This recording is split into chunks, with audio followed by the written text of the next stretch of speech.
नमस्कार, स्वागत है आपका हिमाचल न्यूज़ एंड अपडेट्स में। चलिए शुरू करते हैं आज की कुछ बड़ी खबरें। पहली खबर है, माल रोड शिमला पर वुडलैंड के शोरूम में लगी आग, सारा सामान राख। राजधानी शिमला के माल रोड पर एक बार फिर आगजनी की घटना हुई है और इस बार वुडलैंड के शोरूम में लाखों का सामान जलकर राख हो गया।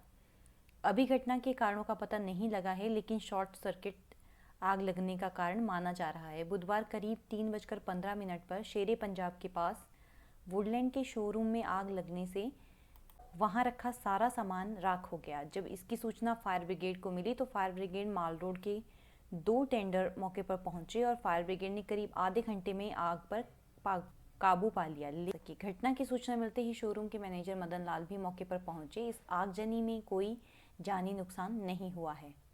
अगली खबर है, हिमाचल प्रदेश टेट नवंबर परीक्षा के लिए करेक्शन विंडो खोली गई है। हिमाचल प्रदेश स्कूल शिक्षा बोर्ड ने प्रदेश में नवंबर में होने वाली शिक्षक पात्रता परीक्षा टेट 2021 के लिए करेक्शन विंडो को शुरू कर दिया है। हिमाचल प्रदेश शिक्षक पात्रता परीक्षा का आयोजन नवंबर 2021 में किया जाएगा।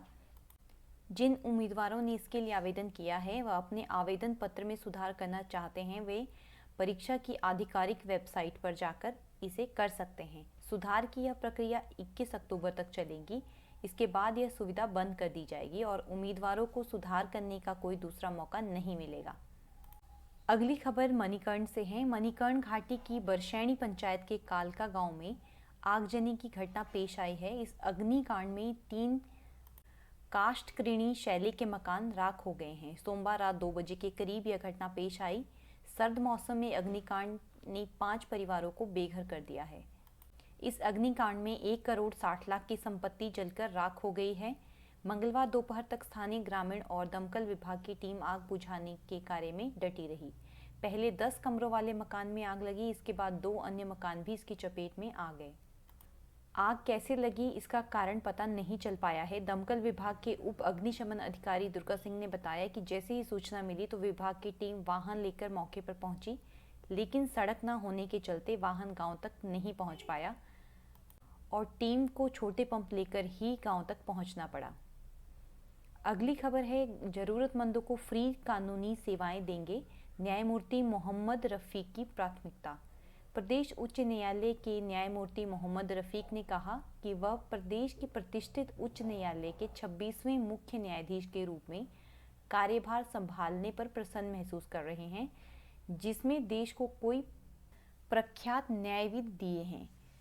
उन्होंने विशेष रूप से गरीबों और जरूरतमंदों को आसानी से सुलभ, त्वरित और लागत प्रभावी न्याय प्रदान करने पर विशेष बल दिया है और राज्य तथा जिला कानूनी सेवाएं प्राधिकरणों से ऐसे सभी वादियों की पहचान करने का आह्वान किया है जो निःशुल्क कानूनी सहायता प्राप्त करने के योग्य है। यह बात उन्होंने उच्च न्यायालय के 26वें मुख्य न्यायाधीश के सम्मान में फुल कोर्ट रेफरेंस के आयोजन के दौरान कही। न्यायमूर्ति मोहम्मद रफीक ने कहा कि उन्हें प्रभावी और त्वरित न्याय प्रदान करने के संयुक्त लक्ष्य को प्राप्त करने के लिए सभी संबंधित व्यक्तियों से पूर्ण सहयोग की आशा है। अगली खबर है, पंप ऑपरेटर्स पर वित्त विभाग लेगा फैसला। जल शक्ति विभाग से बर्खास्त किए गए 35 ऑपरेटरों की नौकरी पर अब वित्त विभाग फैसला लेगा। अगर वित्त विभाग से अतिरिक्त 35 पद जल शक्ति विभाग को मिलते हैं तो फिर बर्खास्त किए गए 35 पंप ऑपरेटरों को दोबारा नियुक्ति मिल सकती है। हाई कोर्ट ने 35 पंप ऑपरेटरों के बर्खास्त करने के आदेश पर स्टे लगा दिया था और सरकार को मामला दोबारा रिव्यू करने के लिए कहा था। जल शक्ति विभाग के सचिव विकास लाबरू ने बताया कि विभाग में मामला रिव्यू करने के बाद वित्त विभाग को भेज दिया गया है। अब वित्त विभाग द्वारा पंप ऑपरेटर 35 अतिरिक्त पदों पर निर्णय लिया जाना है। गौरतलब है कि जल शक्ति विभाग ने करीब 2.5 साल पहले नियुक्त 35 पंप ऑपरेटरों को नौकरी से बर्खास्त कर दिया था। विभाग ने कार्रवाई प्रदेश कर्मचारी चयन आयोग की संशोधित मेरिट लिस्ट और प्रदेश उच्च न्यायालय के फैसले के बाद की थी। विभाग ने इन सभी पंप ऑपरेटरों को नौकरी से निकालने से पूर्व 15 दिन का नोटिस भी दिया था। जब पंप ऑपरेटर प्रदेश सरकार की 3 साल के सेवाकाल के बाद नियमितीकरण की शर्त को पूरा करने जा रहे थे, उस समय इन्हें नौकरी से निकाल दिया गया था। अगली खबर है, स्पीति में बर्फ में फंसे सैलानी रेस्क्यू। स्पीति घाटी में भारी बर्फबारी और बारिश होने से काजा रिकांगपिओ मार्ग बंद होने के कारण फंसे सैकड़ों पर्यटकों को रेस्क्यू कर लिया गया है।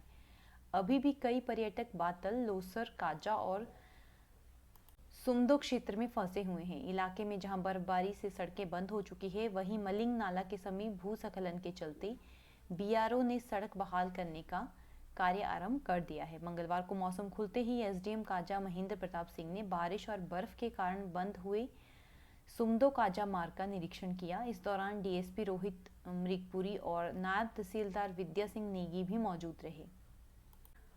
अगली खबर है, महंगाई की मार इस बार महिलाओं के ऊपर भी पड़ रही है। कॉस्मेटिक से लेकर श्रृंगार का ज्यादातर सामान इस बार 15 से 20% तक महंगा हो गया है। शिमला के बाजारों में करवा चौथ के लिए रौनक तो बढ़ गई है, लेकिन सामान खरीदने के लिए जेब ढीली करनी पड़ रही है।